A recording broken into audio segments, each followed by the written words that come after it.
So good afternoon. I'm Randy Kearns, your instructor for Management 4450 and 5450. I'm going to go ahead and get started. Our key topic this week is deals with hurricanes and things related to hurricanes. So without anything further, let me go ahead and share my screen. Actually, this is the first one I want to share with you. So just a couple of pieces I want to be sure and go over. We have a safety orientation that's due this week, IS 35. I will tell you that they have updated this. And so when you follow that link, it may take you to a dead link, but tell you that you need to log into IS 35.21 instead of IS 35.18. So apparently there's been an update to that assignment since I first created this part of the shell. The second piece I want to be sure and point out, I've got a couple of videos that I'm not going to spend time going over them today, but I would tell you it only takes a couple of moments. Particularly this one, the one that deals with storm surge. I think that's a great virtual reality experience to help you understand the nature of storm surge and part of the challenge associated with it. When we talk about the importance of evacuation, particularly from low-lying areas, and the common phrase used with hurricanes, run from the water, hide from the wind, the storm surge component of run from the water is absolutely present as you review that small video. Hurricane Dorian was a Category 5 hurricane that struck several of the islands in the Bahamas. Again, there's some actual footage from the storm as it from inside of the storm, people sheltering, and then some before and after. That again gives you an idea of just how catastrophic a Category 5 storm can be. It was particularly unusual in the fact that it stalled and relentlessly pounded that given area for almost 24 hours. Typically, a hurricane comes through the area in a fairly short period of time. If you'll recall the hurricane that came directly over New Orleans, I think it was Hurricane Zeta, Category 2, borderline Category 3 storm, but was only in the area less than about 4 hours in terms of actual impact. I remember when the storm struck, and I remember the eye of the storm, and then it passed over our home, and less than an hour later, again, we were on the back side of the eye wall, and the storm was beginning to diminish. As far as assignments for this week, again, you basically have 3. Complete the independent study course, and it is 35.21 instead of 35.18. The second thing is complete the quiz, personal safety and hurricanes. And then the third piece is there's a discussion about hurricanes. Be sure and read through the discussion, and then post your initial comment and follow up to 2 of your classmates. I've also included a personal preparedness article from the New York Times. I thought it was reasonably well written, even for the New York Times. So let me stop sharing that screen now and go ahead and move to our feature presentation, so to speak. And with that, let me go ahead and start by saying, again, in terms of hurricanes, the whole purpose. Actually, let me put that on a view screen so that I need to change the screen I'm sharing so that I share the screen. Okay, that way you can see exactly what I'm looking at with the full view. So again, in terms of hurricanes, as I just mentioned, one of the key pieces, run from the water, hide from the wind. It is the most substantial, uh, significant threat that we face, particularly in the greater New Orleans area, but much of the East Coast of the United States is under some type of threat of hurricane. As we reviewed earlier, uh, we're we're more vulnerable here in Louisiana than most states. States that have similar vulnerabilities and similar number of direct impacts include Texas, Florida, and North Carolina. But that said, Louisiana is certainly in the top four, and last year had more impacts, either direct impacts or partial impacts, than any other state. So I'm not sure that's one that we want to be number one on, but anyway, thus the importance of being prepared and being able to protect yourself during inclement weather, and particularly during a hurricane. It is important to point out that the nature of the storm is described in different ways in different parts of the world. And what I mean by that is they're all tropical cyclones. And so let me actually move forward a slide, and then I'll come back to this one just to help you understand what I'm talking about. In the Atlantic and over the northern Pacific, the northeastern Pacific, we refer to a large tropical cyclone as a hurricane. And over the South Pacific and the Indian Ocean, it's referred to as a cyclone. And over the Northwest Pacific and the Western Pacific, it's referred to as a typhoon. Just understand that when you hear cyclone, hurricane, typhoon, we're really describing the same storm.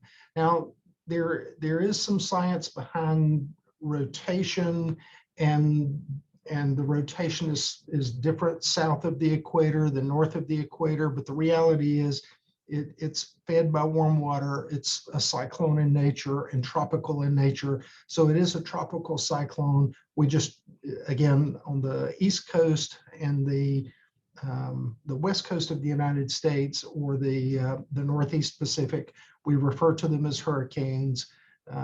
In the Northwest Pacific, we refer to them as typhoons.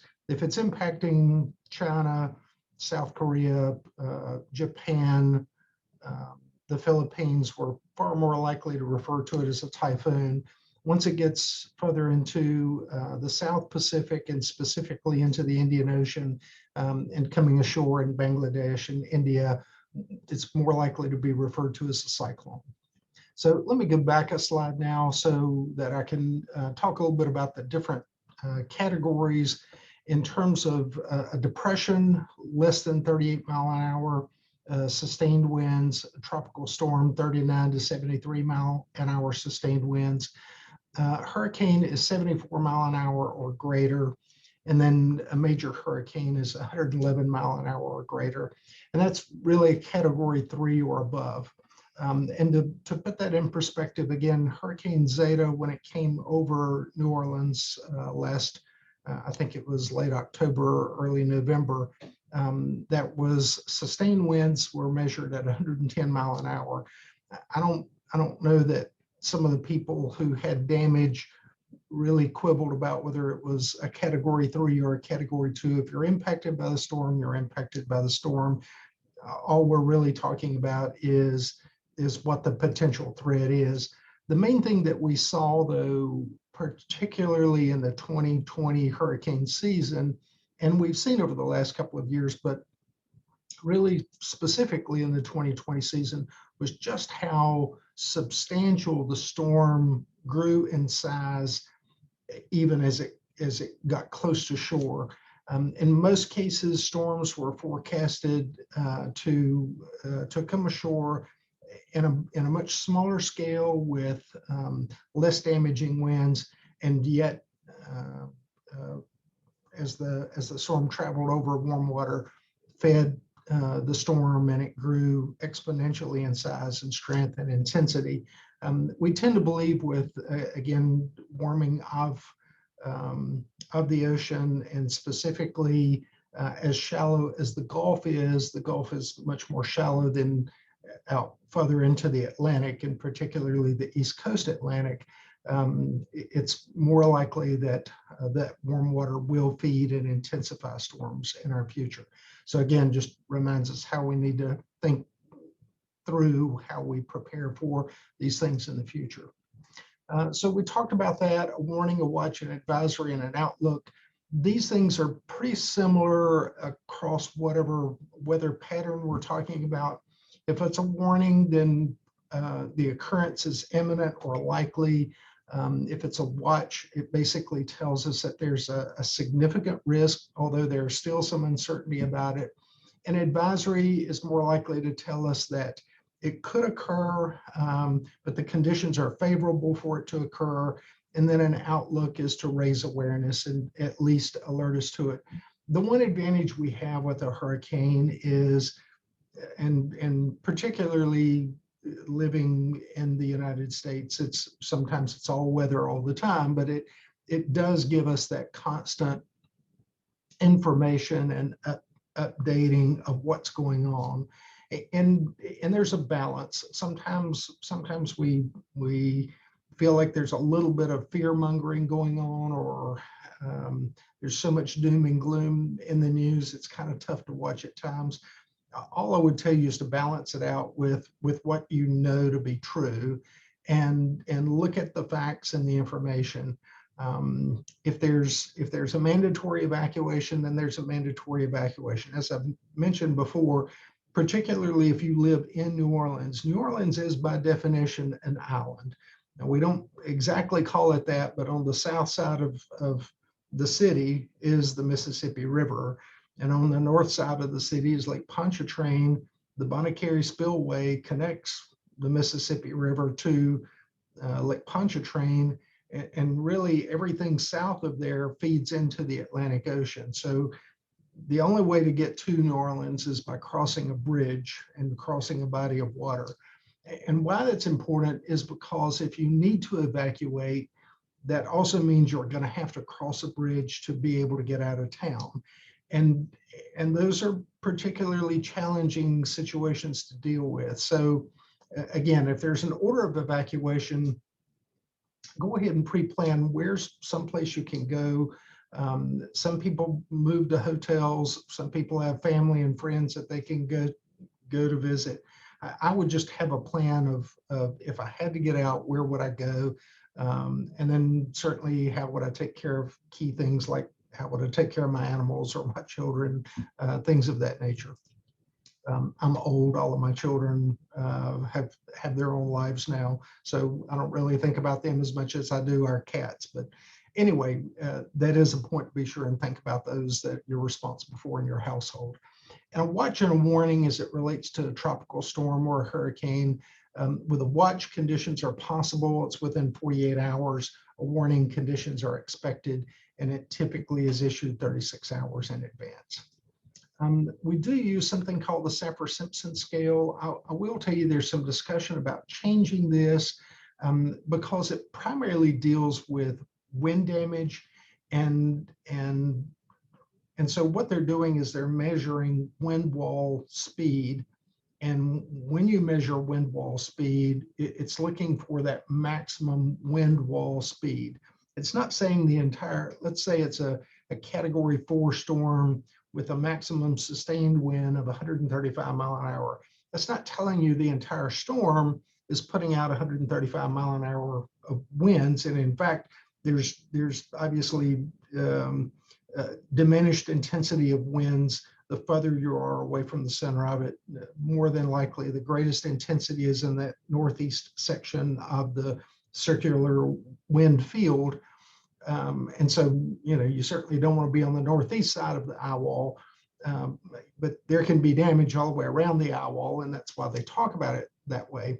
But it's also important to remember that's the maximum sustained wind, not a gust, but the maximum sustained wind that was measured inside of the storm. It is quite likely that it may be a very small, narrow, compact storm, I, as I've said before, I worked for FEMA for a while, and one of my responses was the 4 hurricanes that impacted Florida in 2004. And we had a really small storm that came ashore in Port Charlotte, and it was Hurricane Charlie. And Hurricane Charlie was almost, for lack of a better way to put it, it was almost a very large tornado. But as hurricanes go, it was very small, very compact. The wind field was really limited to just a handful of communities. There was not widespread catastrophic damage like we typically see with a lot of hurricanes. So it is important to understand the size of the storm.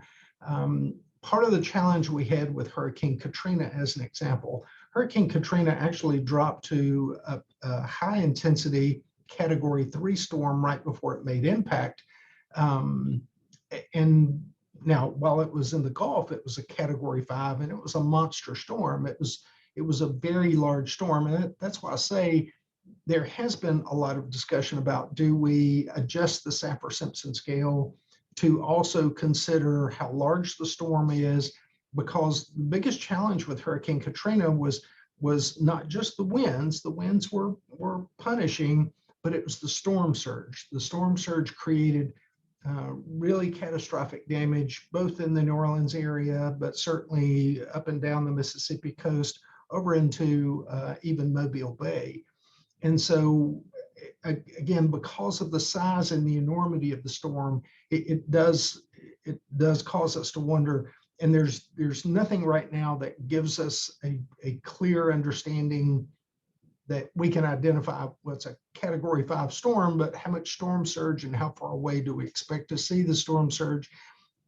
That's a part of the forecast now, and we're hearing a little bit of that.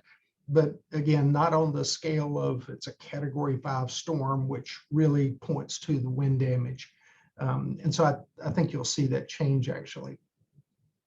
And so again, if we look at total strikes, and this is over a period of 110 years, you'll see the areas most likely to be impacted include North Carolina, Florida, Louisiana, and Texas.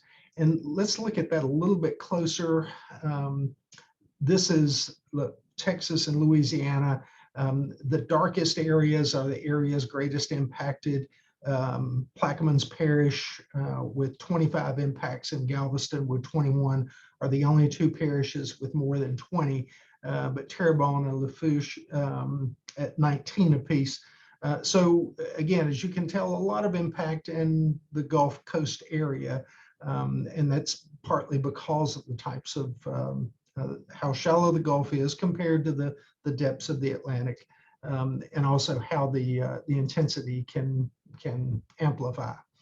And then if we look at just over the last 60 years, some of the storms that have made the most impact. But I will say, if you look up and down the East Coast, you'll see there are also impacts in New Jersey, New York, Connecticut, Rhode Island, Massachusetts, and even up into Maine. So even though you're far less likely to be impacted by a hurricane, no one on the East Coast is completely and absolutely immune to impact from a hurricane. And again, if we look at the red indicators showing major impacts or major hurricanes over the last 110 years, where they're most likely to be. And again, Louisiana, Florida, and the Carolinas. And so it's also important to think in terms of where the prevailing tracks and where the most likely storms are going to occur at certain times of the year. It is important to remember that early into hurricane season, right now hurricane season starts June 1st. There's actually been some discussion about it starting May 15th, because the last couple of years there's been storms that emerged in the Gulf prior to that June 1st deadline, primarily because the weather gods, so to speak, don't have a calendar. But there is some reality in the fact that, again, we're more likely to have storms, smaller in intensity in most cases, but we're more likely to have storms in the Gulf in June. And And so if you'll notice how prevailing tracks start to drift between June and November, you'll also get a feel for not when we can relax, but when we're more likely to see a shift to the Atlantic coast instead of storms coming into the Gulf. Now, again, as I've said before, there are storms in the Gulf in October and November, as was the case this past year. But they're more likely to be more impactful on the East Coast and on the Atlantic side of the United States rather than the Gulf side. So this is June. This is July. It gives you a couple of tracks that are possible. Again, we're more likely to see impacts into the Gulf in July. August, you can also tell where the intensity is picking up. Really, September 1st is about the time we start to see things begin to divide into whether it goes into the Gulf or up the Atlantic. And by September 1st, we're more likely to see storms in the Atlantic than moving into the Gulf part of the Atlantic. Again, that's probability. One storm that's a catastrophic storm can very easily wind up in the Gulf and wind up doing significant damage well past September the 1st. But the probability is it's more likely to wind up in the Atlantic and up the eastern seaboard than it is in the Gulf. So this is September. This is October. As you can tell by now, most of the storms are predominantly in the Atlantic. But again, 2020 told us that's not always the case. And then this is November. And usually by November, the storms have settled down. And the official end date of hurricane season is November 30th. And then this gives you an idea, again, of when tropical storms and hurricanes are most likely to occur. And really that September 1st is that peak of when they're most likely to occur. But again, this is an amalgam of data over 100 years. And you know, all it takes is one catastrophic storm for it to be statistically significant to the people it impacts, whether it's that way in other communities or not. Also, I would tell you, if you have a moment to click on this, this is a video by Ginger Z at ABC News. Again, a great virtual reality explanation of how hurricanes form. And they do typically form off of the west coast of Africa, travel across the Atlantic. And not all storms are created that way, but the most significant numbers of storms that we deal with usually get their start off the coast of Africa and then move across the Atlantic.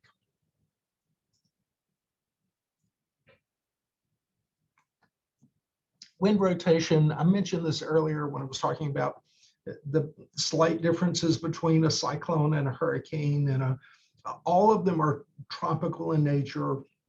All of them are fed by warm water. There's clockwise rotation in the southern hemisphere, talking about south of the equator, and counterclockwise rotation in the northern hemisphere. But aside from that, we more likely to call it a cyclone in India, Bangladesh, more likely to call it a typhoon in the Western Pacific, and we typically call it a hurricane in the Atlantic and the Eastern Pacific. It is important to also remember how a storm can get trapped between other weather patterns that can cause rapid movement of the storm. And the real challenge is sometimes you think about how much pre-notice you have to evacuate, and a part of it depends on the forward speed of the hurricane. In some cases, when we're trying to make evacuation decisions, we will follow meteorologists who, in the National Weather Service and NOAA, both give us good predictive patterns to help us understand how quickly a storm may be able to move.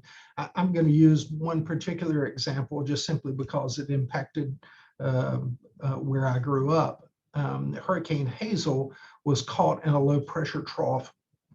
And as you can tell, between 7 p.m.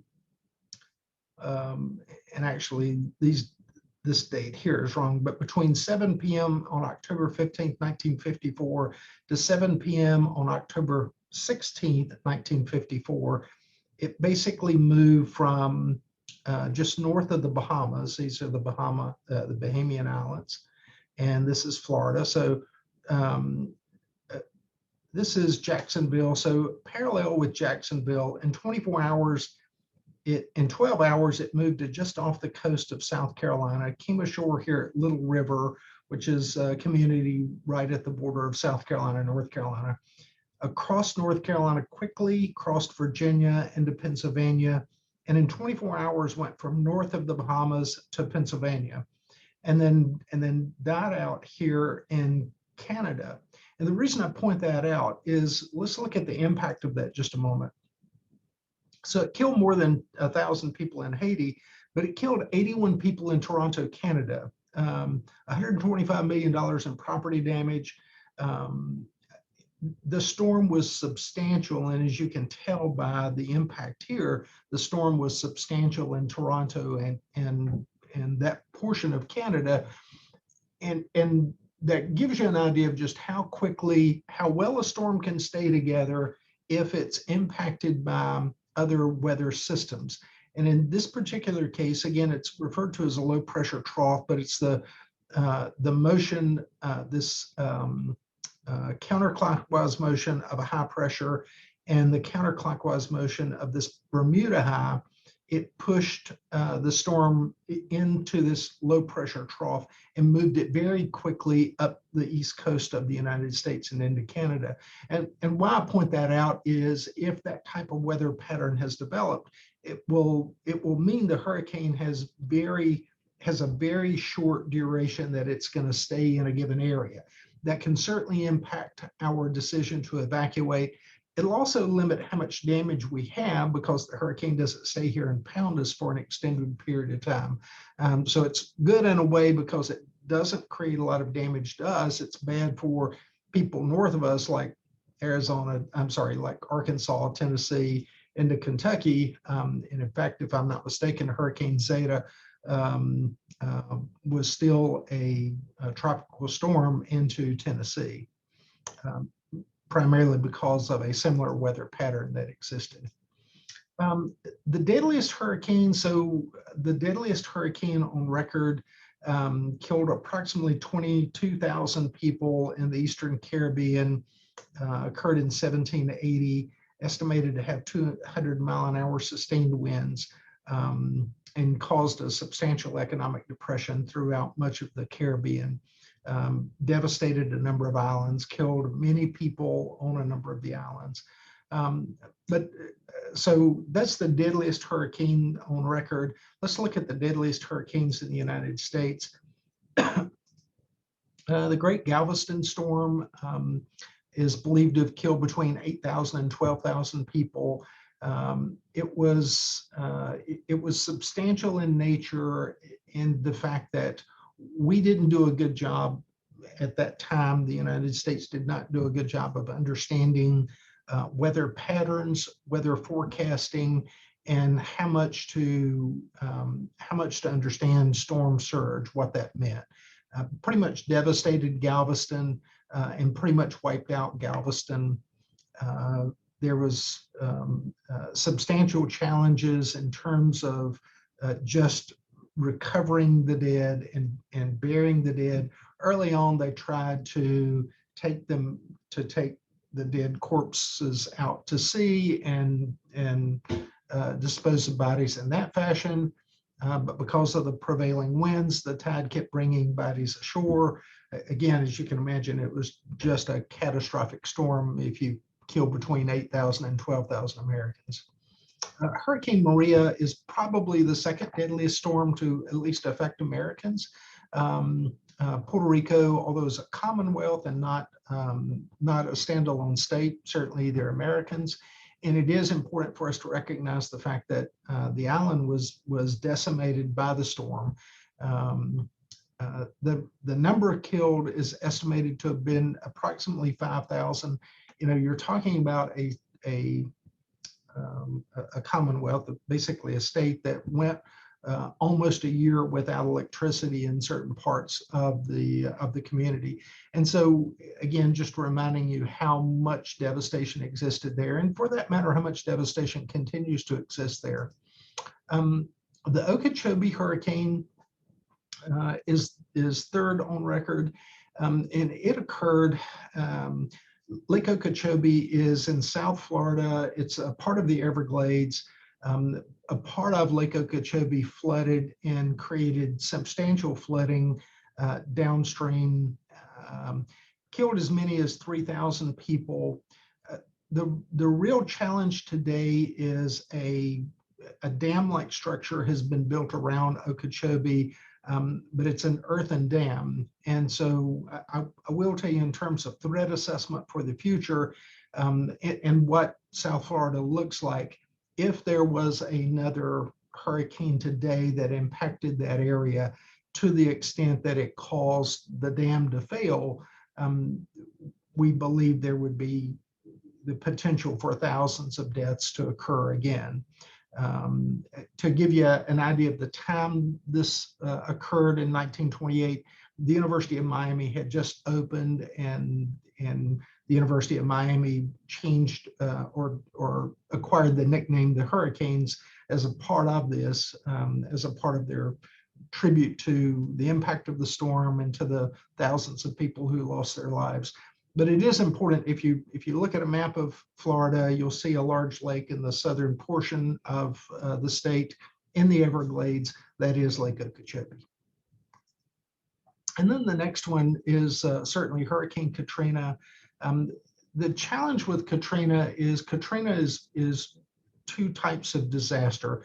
On one hand, it was a substantial natural disaster, but to be quite honest, particularly in the New Orleans area, it was more of a man-made, a technological disaster where a levee system was not very well maintained and failed in multiple locations. So how many levees were breached? Somewhere between 47 and 53, depending on what report you read. The point is, there were a substantial number of levee failures that led to significant flooding of the city. As much as 80% of the city at one point was underwater.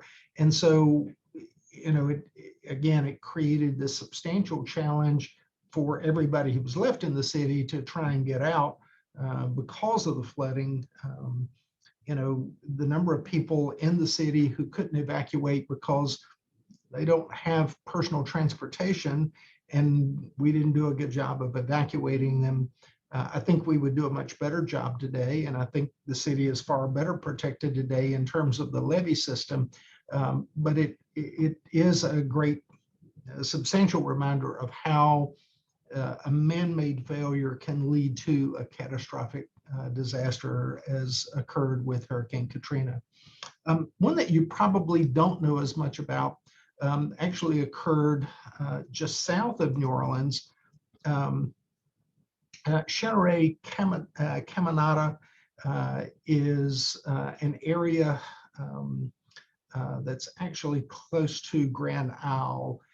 If you're ever driving to Grand Isle, right before you get to the last bridge that you cross to get over to the barrier island, so to speak, there's a memorial on the right of where the community used to be. It was a fishing village. They did a lot of fishing and shrimping.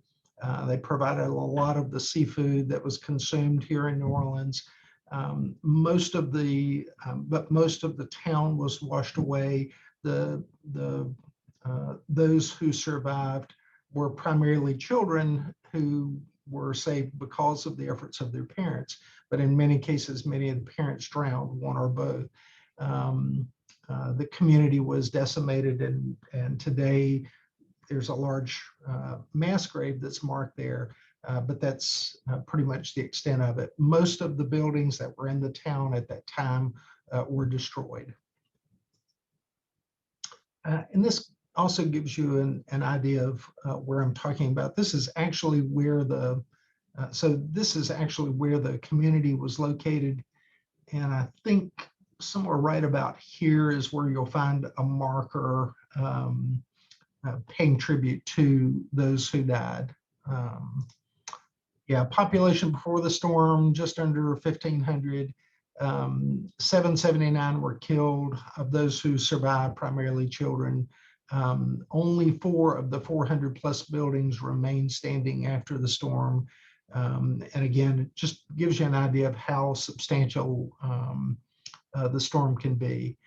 And I gave you this example earlier, but again, just as this is a personal example that I'm aware of in terms of how powerful a storm can be.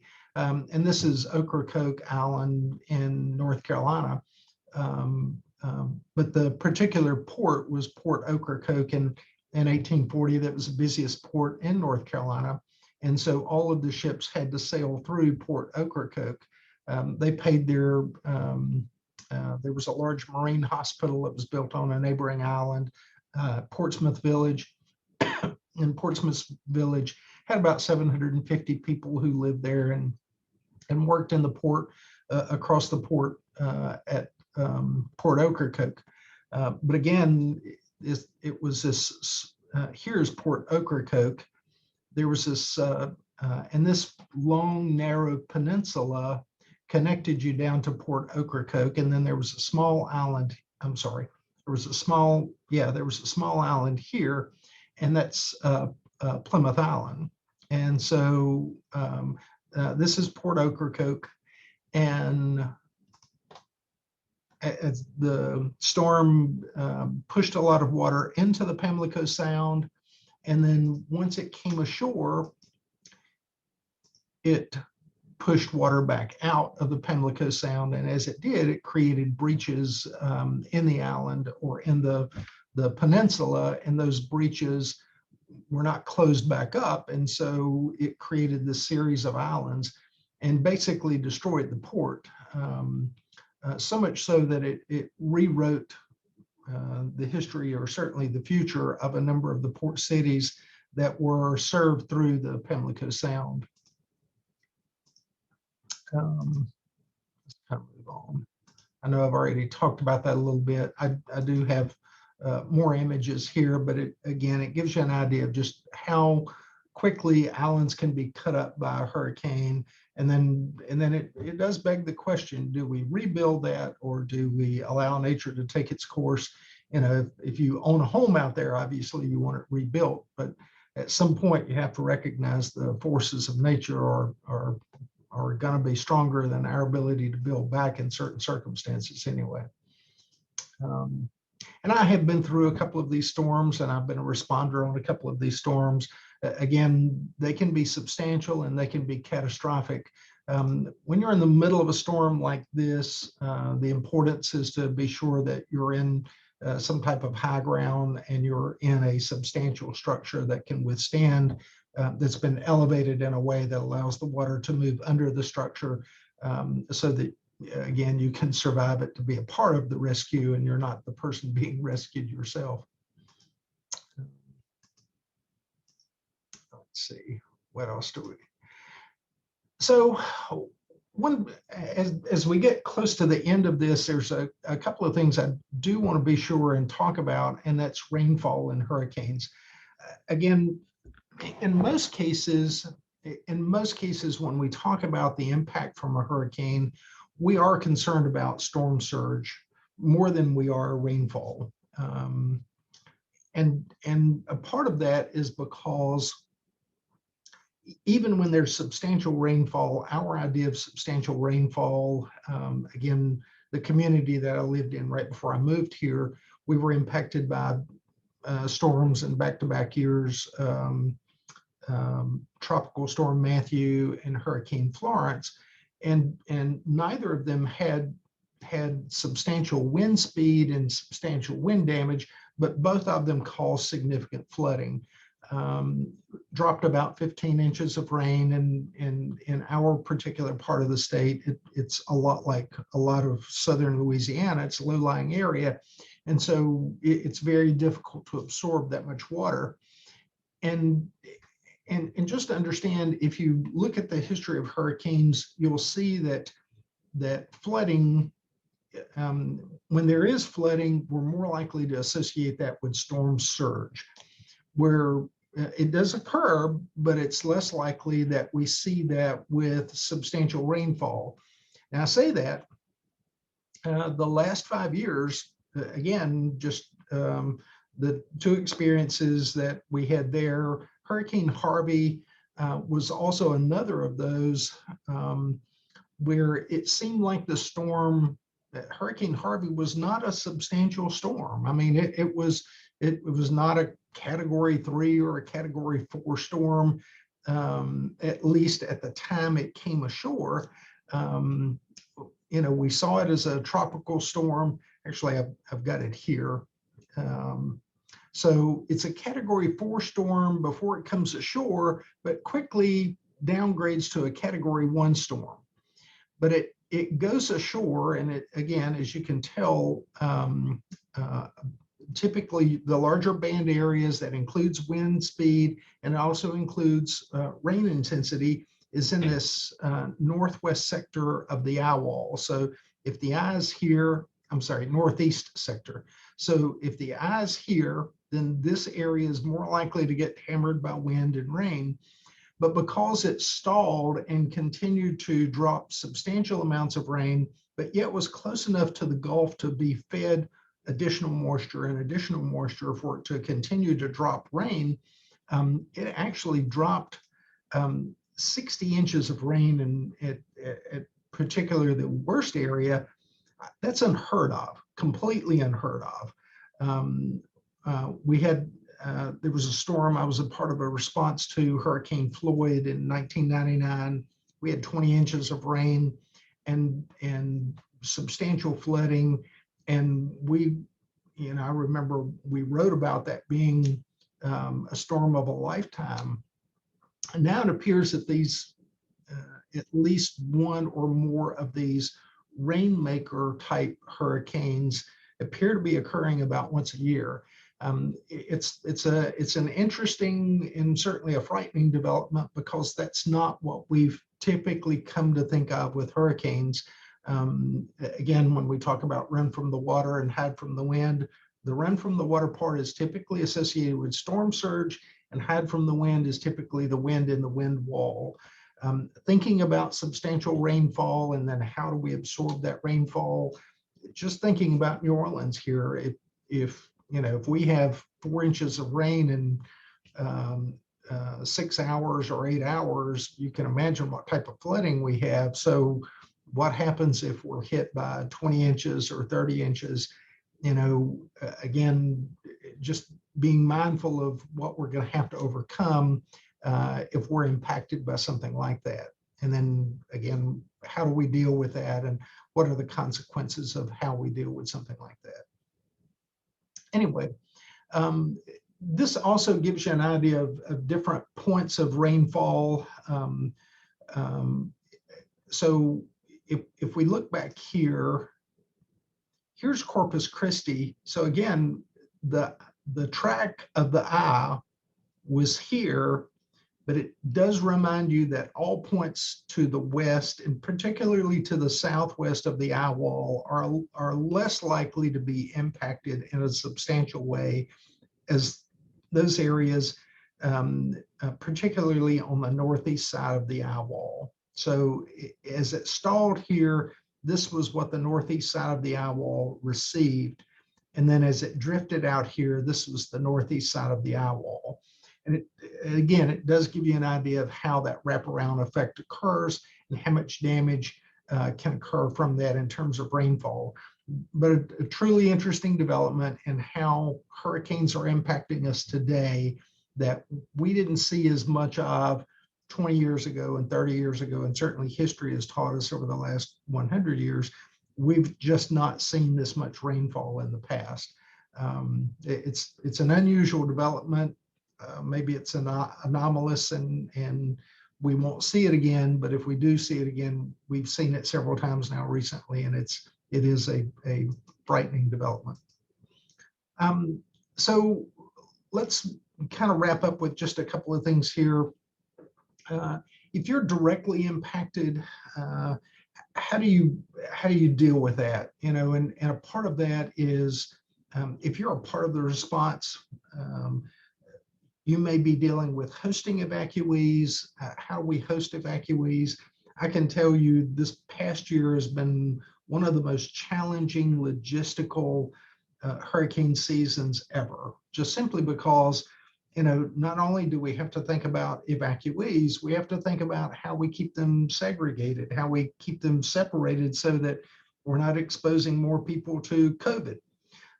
We have to think about, you know, personal protective equipment. How do we, how well does personal protective equipment work when it's wet? You know, and so if you're evacuating large numbers of people while it's raining, while it's storming, you know, what types of problems are you going to have with that?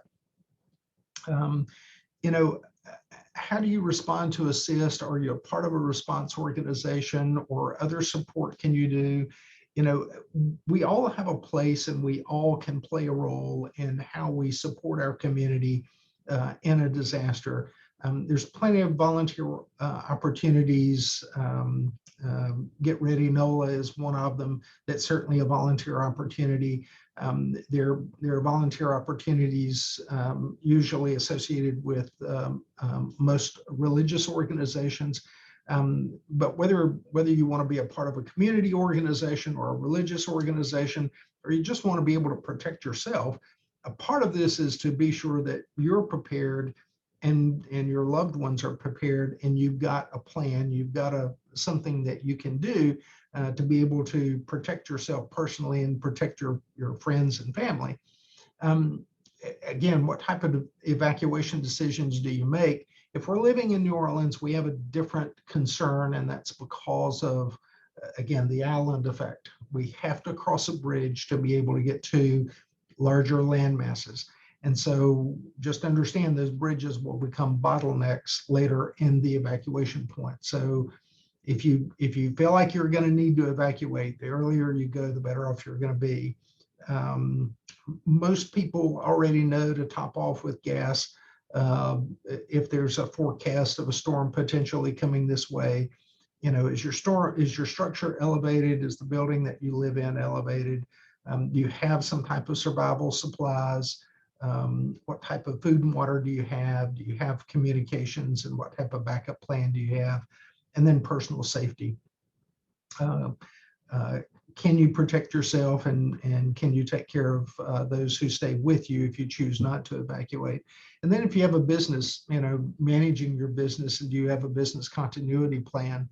You know, it is important to be sure that you take mitigation strategies, how you prepare your building so that you can survive the event, how you prepare your workforce so that you can survive the event.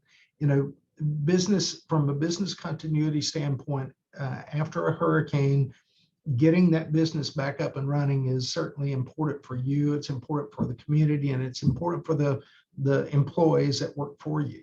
But a part of that includes being sure you've got raw material coming in, and be sure you've got a way that you can ship finished product out. Let's see. Be sure you're planning for disruption. What type of sheltering plan do you have? And remember, if you're planning on anything related to shelter for families, also think about pets. In many cases, a pet today is almost as much a member of the family as other members of the family. And so again, when you think about sheltering, also the same way with evacuating, when you think about evacuating, where are you going to go and where can you stay? One experience that I ran into when we wound up renovating a house, and our lease expired at our old home, and the home we had been promised that would be ready at a certain date wasn't ready on a certain date. And so we wound up having to move into a hotel. Well, I found a pet-friendly hotel, and so we thought, okay, we'll live here for several days while they finish our house. No big deal. So we go to the hotel and we're checking in, and the hotel manager says, "You have cats?" I said, "Yes, we have 2 cats." I said, "We've got litter boxes. They'll be fine." He's like, "We don't do cats." I said, "I reserved a pet-friendly room." He said, "We only do dogs." And so what I learned from that, and actually what I learned, that was not just at his hotel, that was at some other hotels as well. Their idea of pet friendly is in many cases dog friendly, not other pets. And so again, when you think about sheltering humans and possibly sheltering pets, it's also important to understand what type of pets you may need to shelter. And then again, some of the last things about lessons that we can learn. History is important, and history gives us an idea of things that have occurred and could occur, but there's not a direct correlation between what's happened and what will happen. Just because a majority of the storms after September 1st move into the Atlantic and don't come into the Gulf doesn't mean all storms will avoid the Gulf. In fact, there have been catastrophic storms in the Gulf as late as this past year. There are things we can control for, what the floodplain management is, how elevated our home is. Do we have backup power? Do we have a generator? If you don't, do you have a neighbor that does, or do you have family who does? If you need to evacuate New Orleans, where can you go? Do you have someone you can go to stay with?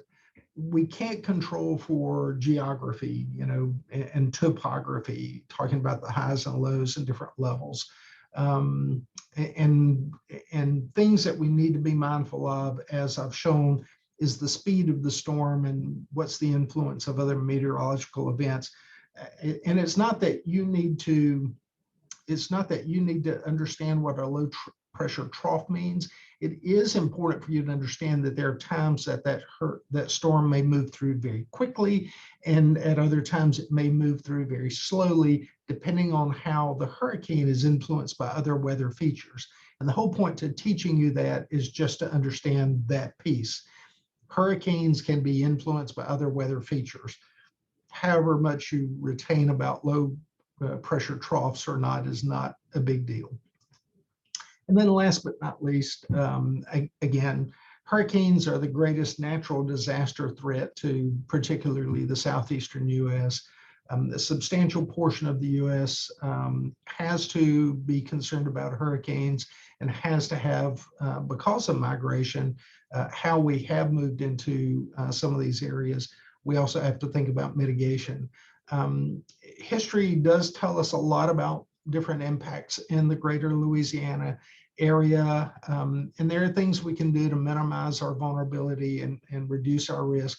Just understand we can't control the hazard. Hurricanes are going to happen, but we can control our exposure to them and limit our risk to them. And with that, I don't have anything else. We'll wrap it up for that. Actually, I only see one person online at the moment. If you have a question, I'll be glad to answer it now.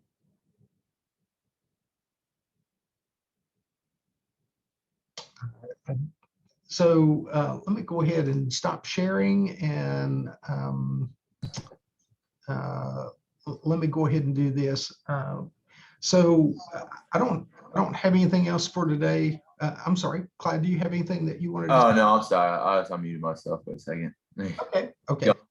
Well, so let me wrap up with this. Again, in terms of hurricanes and what the assignments are this week, you've got the one certificate to do, you have the quiz, and you have the discussion.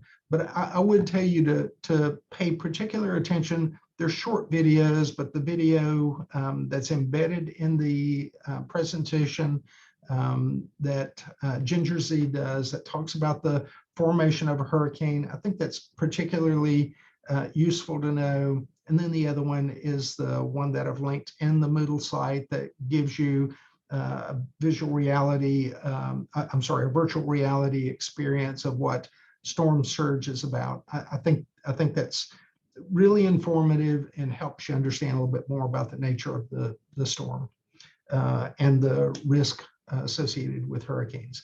Anyway, with that, I don't have anything else to talk about today. And at that point, I'll wrap it up.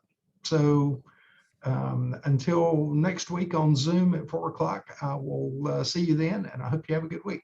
Bye-bye. Yes, sir. I appreciate your time, Mr. Kern. Yes, sir.